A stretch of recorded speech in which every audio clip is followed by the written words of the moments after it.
নমস্কার, good afternoon. শুরু করছি 3টে নিউজ কর্নার। আমি অনির্বাণ, আমার সঙ্গে তনিষ্ঠা। বাজেট এলে একটাই মাথায় একটাই চিন্তা ঘুরপাক করে, কি খায়, যে সাধারণ মধ্যবিত্তের জন্য কতটা কর ছাড়, ইনকাম ট্যাক্সের রিলিফ পেলাম কি পেলাম না। কিন্তু বাজেট আসে, বাজেট যায়, কিন্তু জানো দিন বদলায় না। কেন বলো তো? দিন বদলায় না তুমি এই জন্যই বলছো, হয়তো তুমি ইঙ্গিত যেটা দিতে চাইছো যে আরো এমন কিছু তো অঘোষিত কর আছে যেগুলো আমাদের সারা বছর ধরে দিতে হয়, তাই তো? অবশ্যই। এবং সব থেকে দুঃখজনক ঘটনা জানো, মধ্যবিত্ত তারাই কিন্তু সব থেকে সাফারার। কেন সাফারার? এই যে তুমি বললে অপ্রত্যক্ষ কর, ইনডাইরেক্ট ট্যাক্সেস, আমরা হাজারো খাতে, তুমি একটা এই কাপ কিনবে, এই রিমোট কিনবে, এই কাগজ কিনবে, অপ্রত্যক্ষভাবে কিন্তু আমরা করে মাথায় নিয়ে, এবং সব থেকে স্যাড জানো কি, আমাদের এই অপ্রত্যক্ষ করের বোঝা মাসে 2.5 থেকে 8 হাজার টাকা। এবং সেটা আমরা জানবো, আমরা আলোচনায় যাব। আমরা আগে আমাদের অর্থমন্ত্রী কি বলেছেন সেটা একবার শুনে নিই। Our government will launch a comprehensive scheme for providing internship opportunities in 500 top companies to 1 crore youth in 5 years. They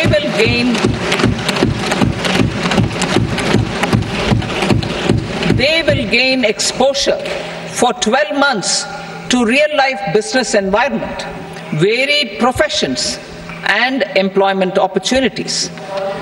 An internship allowance of 5,000 rupees per month, along with a one-time assistance of 6,000 rupees will be provided. Companies will be expected to bear the training cost and 10% of their internship cost from their CSR funds.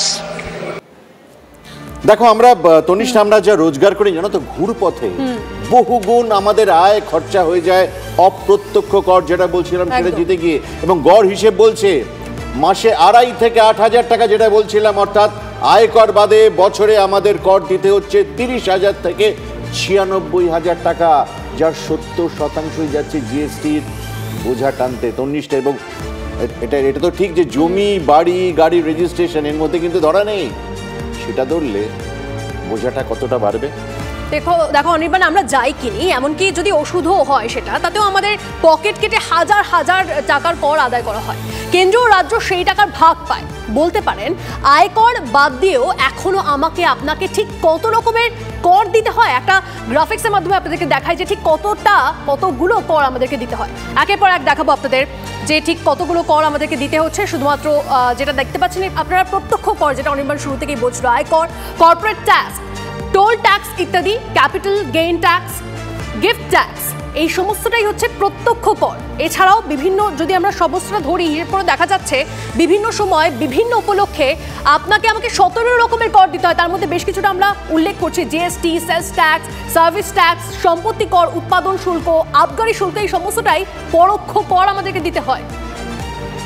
এবং দেখো তনিষ্ঠা, ব্যাপারটা কিরম দাঁড়াচ্ছে জানো তো, আপনি রোজগার করুন বা না করুন, আপনি মাসে 8 হাজার টাকা আয় করুন বা 8 কোটি টাকা আয় করুন, করটা কিন্তু একটাই। কোটিপতি আর আপনি মধ্যবিত্ত, স্ট্রাগলিং মধ্যবিত্ত, একই হারে করটা দিচ্ছেন। একমাত্র আয়কর বাদে অন্যান্য করে কোনো বৈষম্য নেই। আপনাকে যা দিতে হবে, কোটিপতি, ব্যবসায়ী বা আইএএস অফিসার, সেটাই দিচ্ছেন। আর এই করের বোঝা টানতে গিয়ে প্রাণ ওষ্ঠাগত হচ্ছে মধ্যবিত্ত গরিব মানুষের। আমরা কোনো এক্সপার্টের সঙ্গে কথা বলি তনিষ্ঠা? একদম আমরা বরং কথা বলি অর্থনৈতিক বিশেষজ্ঞ অনির্বাণ দত্ত আমাদের সঙ্গে রয়েছেন। নমস্কার, আপনাকে স্বাগত TV9 বাংলায়। আমি তনিষ্ঠা কথা বলছি আপনার সঙ্গে। যে বিষয়টা ঘুরে ফিরে আসছে অনির্বাণ বাবু, যে দেশের ভাড়া সামলানোটা কি কোথাও মধ্যবিত্তের ঘাড়েই চাপিয়ে দিয়েছে কেন্দ্র? মানে দেখুন, জিএসটি চালুর পর অধিকাংশ পণ্যের করে তো সেই বোঝা কোথাও একটা উল্টে বেড়েই গেছে। এটাকে আপনি কিভাবে ডেসক্রাইব করবেন? না, অনির্বাণদা যেটা বললেন, আমি সেটাকে জাস্ট টু অ্যাড অন, যে আপনি আপনার বাড়িতে যিনি গৃহপরিচারক আছেন বা গৃহপরিচারিকা আছেন তিনিও কিন্তু বাজারে গিয়ে একই দামে আলু কিনছেন, একই দামে জ্বালানি কিনছেন এবং আপনি যত টাকা ট্যাক্স দিচ্ছেন ইনডাইরেক্ট ট্যাক্স এবং তিনিও তত টাকা ইনডাইরেক্ট ট্যাক্স দিচ্ছেন। এটা আমাদের ভবিতব্য এবং এটা মানতে হবে যে জিএসটি এসে যাওয়ার পরে এখন এই অর্থনীতির চালিকা শক্তিটা কেন্দ্রীয় সরকারের কাছে আছে এবং এই জিএসটি ইমপ্লিমেন্টেশন এমনভাবে প্রত্যেকটা প্রোডাক্টের উপর হতে চলেছে। আগে আমরা ছোটোবেলাতে কিন্তু এই বাজেট দেখতাম, বাজেটে কোন জিনিসের দাম বাড়ছে, কোন জিনিসের দাম কমছে, কতটা আয়করে সুরাহা হচ্ছে, এগুলোই আমরা উৎসাহ ভরে টিভির সামনে বসে থাকতাম। কিন্তু আজকের দিনে সারা বছর ধরে জিনিসপত্রের দাম বাড়ছে এবং এই জিএসটি কাউন্সিল কখনো ট্যাক্স রেট 5% থেকে 12%, কখনো 12 থেকে 18, এই জাঁতাকলে কিন্তু জিনিসপত্রের দাম মানে অগোচরেই বেড়ে যায় এবং তার ভারটা আমাদেরকে সারা বছর। আচ্ছা অনির্বাণ বাবু, আমার জাস্ট বেসিক প্রশ্ন, যেটা সাধারণ দর্শকদেরও প্রশ্ন, এই বাজেটে মধ্যবিত্ত বা ধরুন উচ্চবিত্ত যদি ধরে নিই, ট্যাক্স রিলিফ আমরা এক্স্যাক্টলি কি পেলাম বা পেলাম না কতটা? না পেলাম, এটা অস্বীকার করার কোনো জায়গা নেই যে ট্যাক্স রিলিফ একটা হয়েছে এবং মিডল ক্লাসকে ট্যাক্স রিলিফ দেওয়া হয়েছে, যেটা নিয়ে আমাদের একটা উৎসাহ উদ্দীপনা ছিল। এবং এখানে আমি খুব পরিষ্কারভাবে বলছি, গত কয়েক বছর ধরে আমরা জানতাম যে পুরনো কর কাঠামো, নতুন কর কাঠামো, দুটো কর কাঠামো চলছে এবং দুটো প্যারালালি চলছে। পুরনো কর কাঠামোতে যারা অভ্যস্ত হয়ে রয়েছেন, যারা ইনভেস্টমেন্ট প্ল্যানিং করেন, যাদের হোম লোন আছে, যারা পিপিএফে টাকা রাখেন, যারা এলআইসি করেন, যারা মেডিক্লেম করেন, তাদের ক্ষেত্রে কিন্তু কোনো যন্ত্রণা লাঘব করার জন্য সরকার কোনো রকম আজকে কোনো ঘোষণা করেনি। তাদের যা খরচা, তাদের যা ট্যাক্স লাইবিলিটি ছিল সেটা মানে একই থাকবে, অপরিবর্তিত থাকবে। কিন্তু যারা নতুন কর কাঠামোতে আছেন তাদের ক্ষেত্রে কিন্তু স্ট্যান্ডার্ড ডিডাকশন যেটা 50,000 টাকা ছিল সেটাকে বাড়িয়ে 75,000 টাকা করা হয়েছে এবং যে ট্যাক্স স্ল্যাবগুলো ছিল আমরা আলোচনা করব এই বিষয়টা নিয়ে, আরও আলোচনা বাকি রয়েছে। অনির্বাণ বাবু, আপনি আপনাদের সঙ্গে থাকুন। দেখুন, প্রতি মাসে জিএসটি আদায় লাফিয়ে পাচ্ছে কেন্দ্র সরকার, একে অর্থনীতির সাফল্য হিসেবেই দেখে। কিন্তু প্রদীপের নিচে ছবিটা তো একেবারে অন্যরকম। কেন অন্যরকম? দেখা যাচ্ছে জিএসটি চালুর পর অধিকাংশ পণ্যে করের বোঝা আরও বেড়ে গিয়েছে। এবং দেখো তনিষ্ঠা, জিএসটি চালুর সময় কেন্দ্র কিন্তু তখন বড় গলায় দাবি করেছিল জিএসটি চালুতে করের ভার কমবে আমাদের। বাস্তবে ঘটেছে ঠিক উল্টো, এবং সেই ভার সামলাতে সঞ্চয়ে হাত দিতে হচ্ছে মধ্যবিত্তকে।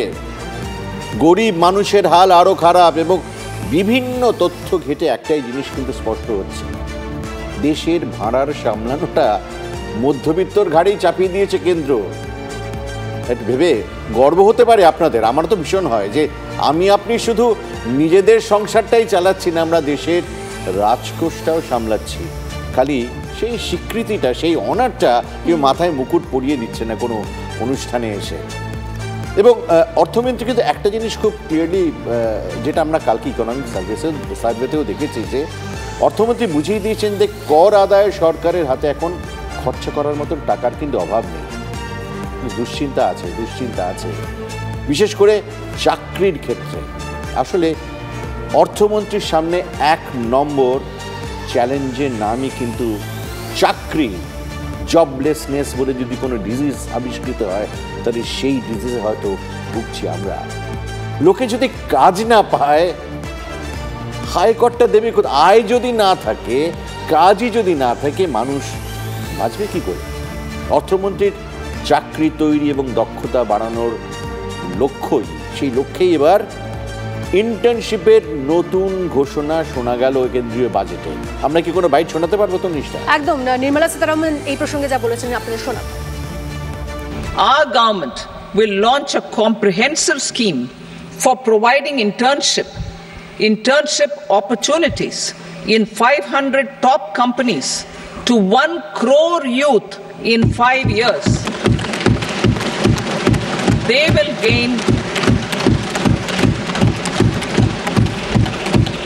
They will gain exposure for 12 months to real-life business environment, varied professions and employment opportunities.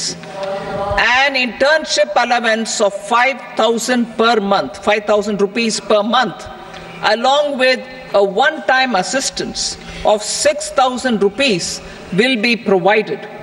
Companies will be expected to bear the training cost and 10% of their internship cost from their CSR funds.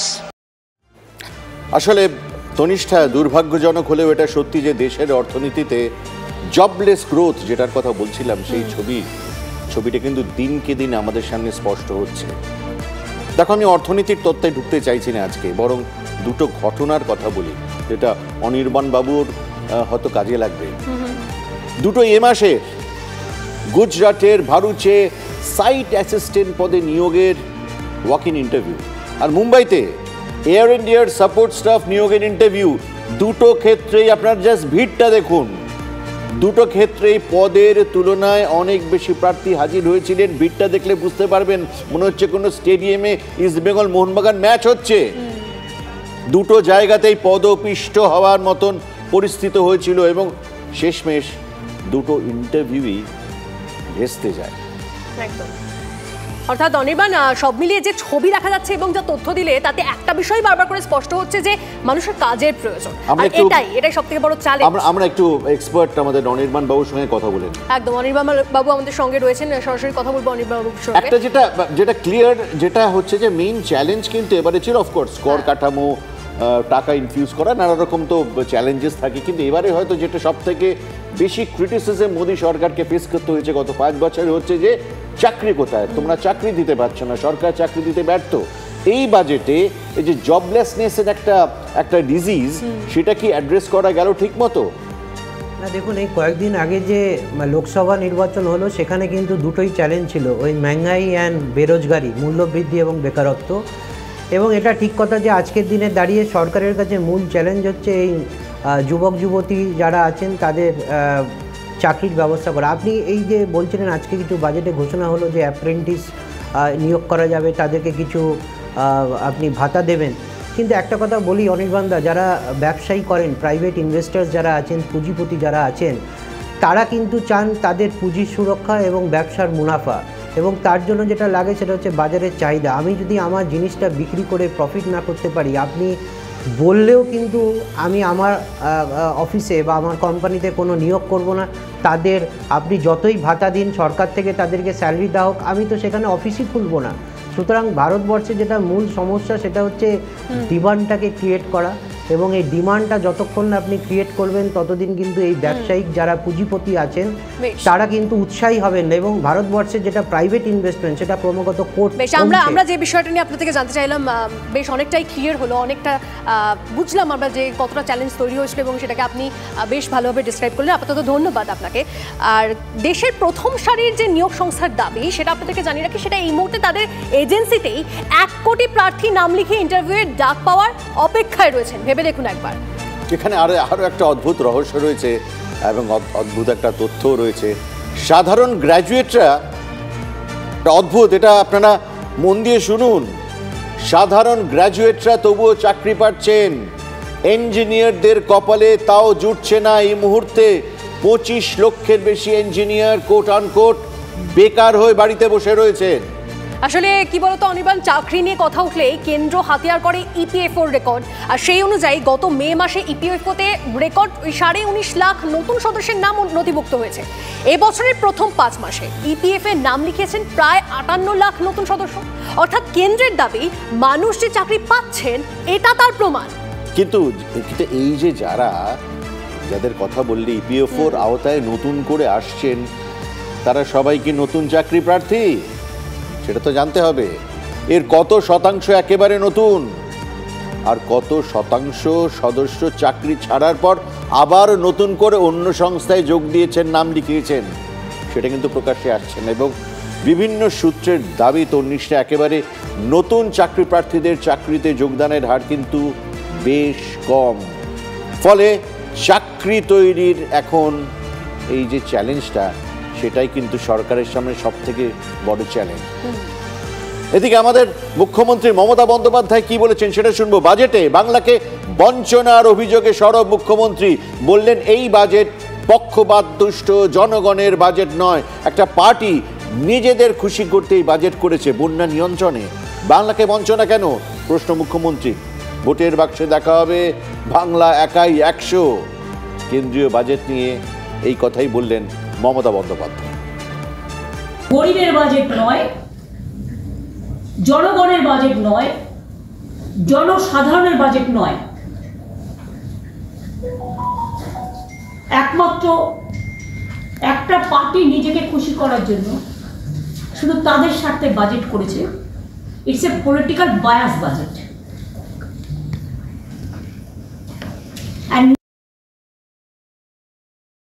বাংলাকে, বাংলার আশেপাশে সব রাজ্যগুলোকে তুমি flat ম্যানেজমেন্টে টাকা দিলে, একমাত্র state Bangla কি অপরাধ করলো যে বাংলাকে তুমি একা করে দিলে?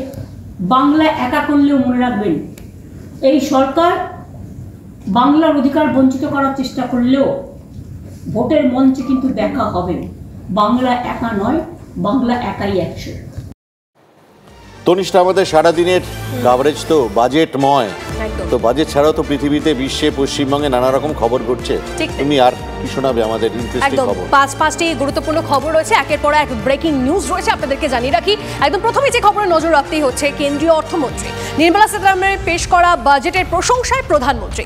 25 কোটি মানুষ দারিদ্র্য মুক্ত হবেন, বাজেটে আর্থিক বিকাশের দিক মিলবে দাবি নরেন্দ্র মোদীর। বাজেটে মহিলা, দলিত, কৃষি, কর্মসংস্থানে জোর দেওয়া হয়েছে মন্তব্য প্রধানমন্ত্রী। এর পাশাপাশি বাজেটে বাংলাকে বঞ্চনার অভিযোগে সরব মুখ্যমন্ত্রী। যেমন আপনারা শুনছিলেন, বললেন এই বাজেট পক্ষপাত দুষ্ট, জনগণের বাজেট নয়, একটা পার্টি নিজেদের খুশি করতেই বাজেট করেছে। বন্যা নিয়ন্ত্রণে বাংলাকে বঞ্চনা কেন, প্রশ্ন মুখ্যমন্ত্রীর। পাশাপাশি কর্মসংস্থান বৃদ্ধির লক্ষ্যে বড় ঘোষণা কেন্দ্রীয় বাজেটে। প্রথমবার ইপিএফওতে নাম নথিভুক্ত করা কর্মীদের প্রথম মাসের বেতন দেবে কেন্দ্র সরকার।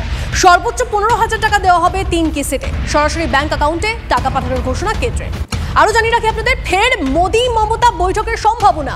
প্রধানমন্ত্রী নরেন্দ্র মোদীর সঙ্গে দেখা করার জন্য সময় চাইলেন মুখ্যমন্ত্রী। খবর সূত্রে 25শে জুলাই দিল্লি যাচ্ছেন মুখ্যমন্ত্রী মমতা বন্দ্যোপাধ্যায়। সূত্রের খবর, 26শে জুলাই নরেন্দ্র মোদীর সঙ্গে দেখা করার জন্য সময় চেয়েছেন মমতা বন্দ্যোপাধ্যায়। আরো একটা খবর দিয়ে আপনাদের, তৃণমূল করায় মাইকিং করে পরিবারকে সামাজিক বয়কট বিজেপি পরিচালিত গ্রাম কমিটির।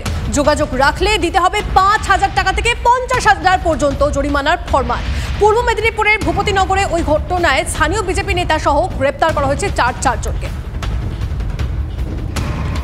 ধন্যবাদ তনিষ্ঠা। হ্যাঁ, একদম। আমরা একের পর এক নানা ধরনের খবর শোনালে।